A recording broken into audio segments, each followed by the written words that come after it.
Central Arkansas wasn't the only area hit hard by the March 31st tornado. The storm turned deadly when it hit the town of Wynne, forever changing the landscape of that community. Despite the devastation and loss, the spirit in Cross County could not be broken. And as meteorologist Trevor Burchett found out, nowhere is that more apparent than at the high school. It was 4:30 p.m. on March 31st, 2023, when a tornado first touched down in western Cross County, Arkansas. That tornado quickly intensified and roared toward a town of 8,000 people. Wynne, Arkansas, you have got to be in your tornado safe place this second. The EF3 tornado hit Wynne with winds as high as 150 miles an hour. 4 people were killed and dozens were hurt.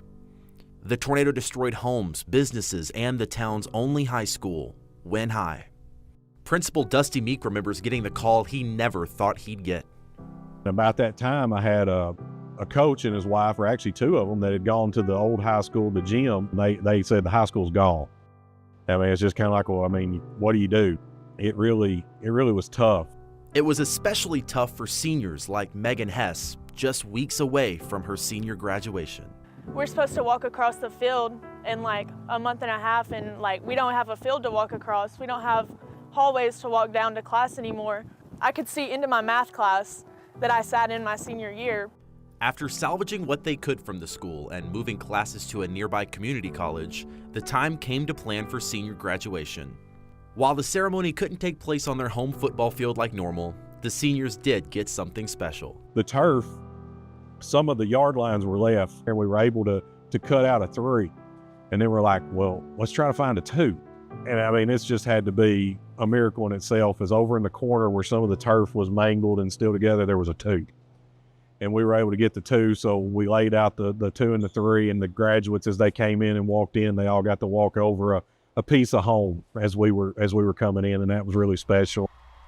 Once the class of 2023 graduated, focus shifted to planning and constructing a temporary school building, one that could be used for several years while a new permanent school was constructed. I mean, we kind of divided and conquered, and we designated different things and really came together to get that done.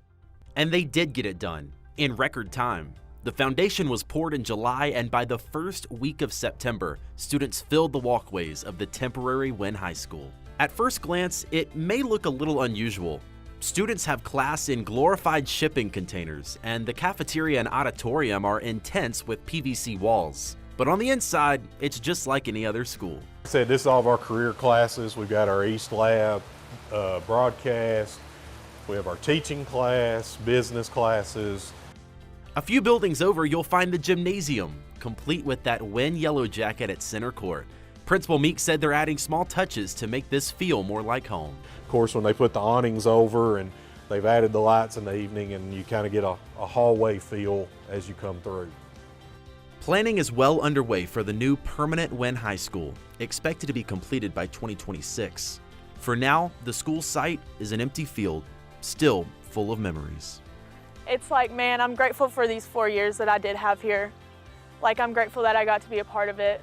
Hopefully this fall we'll be able to break ground on the new school, and then from there it's an 18 to 24 month project. Right now we're focusing on the now and worried about what we got to do here to get these kids graduated, ready to be successful.